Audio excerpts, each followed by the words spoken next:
Good evening. Welcome to the Third Rock. What's going on with you pond jumpers out there? Hope you're all doing good. Tonight's story is going to be about how you should be careful what you say. And how you never know what you say can come true. And it's the first time I think I've ever experienced karma in real time. And so anyhow, I'm a freshman in high school. I get shipped off to go meet my dad that I never met before. And he lives in a different state. So I go to this new school. And I meet these three cats. And the crazy thing is that all three of them, their name is Jason. And I'm like the fourth guy out. We used to clown around a lot, safety. You're the only one in the group that has a different name, Why are you in our group, and anyhow, they used to rag on me about that. And we were pretty tight, and we were like into basketball. And anyhow, so I go to this new high school. I'm a freshman. One of the Jasons, he's half Mexican, half white, and he's from Texas. And the other Jason, he's black, and he's from Compton, California.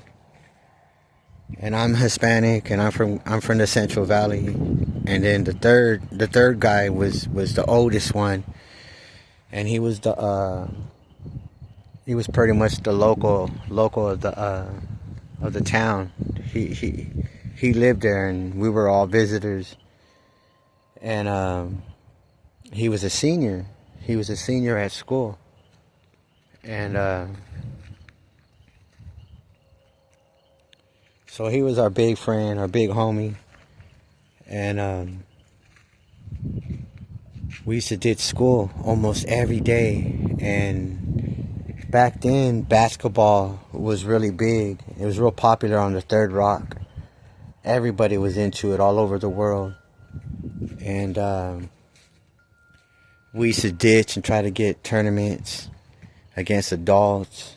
And we used to ditch school and go to the college to go and try to hit on the grown women there at the college.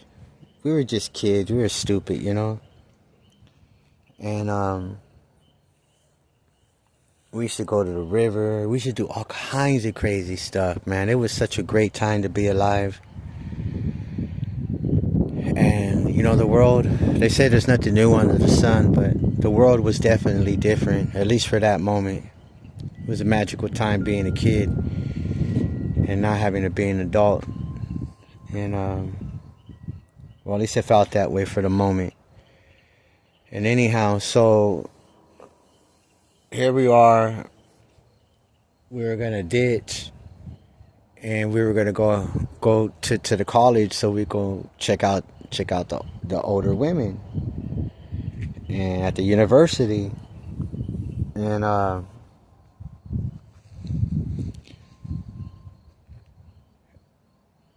me and the other Jasons that were my age, the freshmen, we meet up in the hallway, and we're waiting on Big J, and we're all talking, and we're good to happy to see each other. And we're all, just BSing, and we're like, we're going to do this, and we're going to do that today. And we had it all planned out, what we were going to do for the day. And finally, we see Jason show up, and he's pretty tall for being a kid, even though he's a senior. And cool as hell, man. Man, that guy was cool. And he came up, and he was all upset, and he was cursing, and he was pissed off, and he was letting loose. And we're like, "What's wrong, big dog? What's going on with you?" And it's like my freaking aunt, bro. She moved in with us, and and this and that with my aunt, and he was having real problems with his aunt that she had moved in with him, and she was on hard times, and they weren't getting along, and and so he was upset, and he's saying all this crazy stuff about his aunt, how they can't get along, and we're trying to calm him down a little bit and letting him know it's gonna be okay. And he's going off pretty good, and he's letting loose, and he goes, "I wish she would die," and he said the B word, he said the word, and we start walking towards to the gym because that's where we're headed to.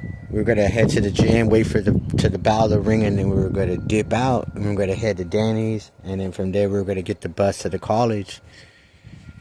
And as we're smashing towards down the hallway, the place is crowded. School's jumping. We're on the school. We're in the middle of the school, and over the speaker, you hear them call homeboy's name.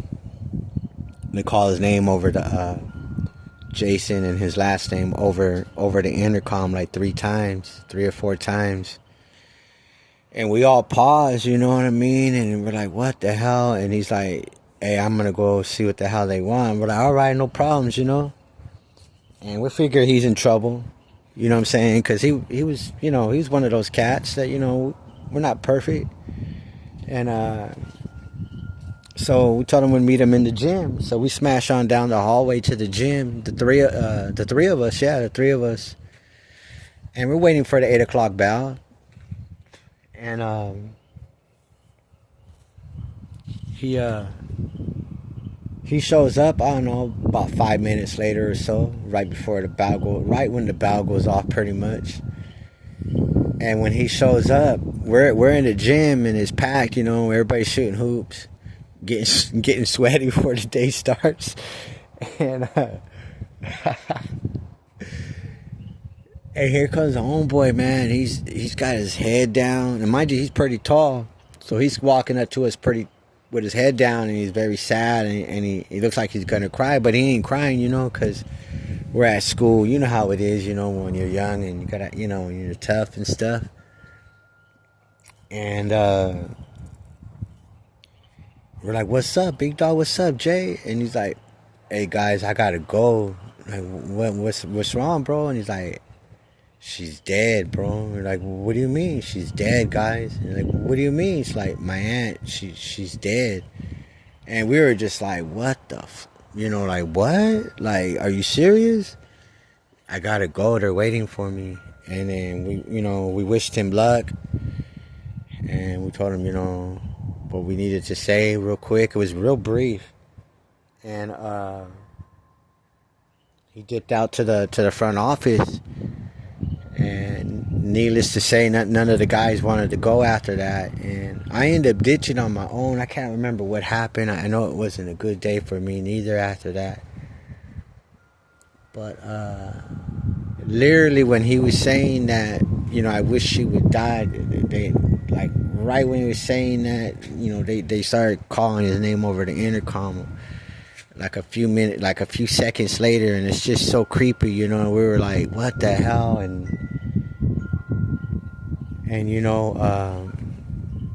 I never heard from him again. I was only there temporarily. I never got to hear from my friends again. And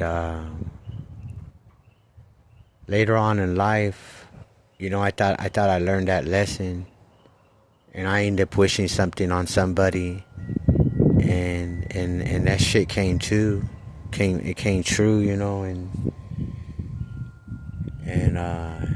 damn, I regret doing that. And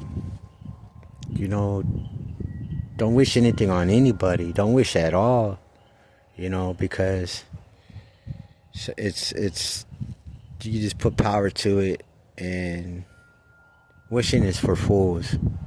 You know what I mean? And I think if you're that type of person that goes around wishing shit, you're lost, and you don't have no direction in your life, and you got to be careful what you do. And anyhow, they say words don't hurt, sticks and stones, but I say different. As you can see, truth is stranger than fiction. Until next time, pond jumpers, y'all stay safe and stay free. And try to be kind to each other. Safety out.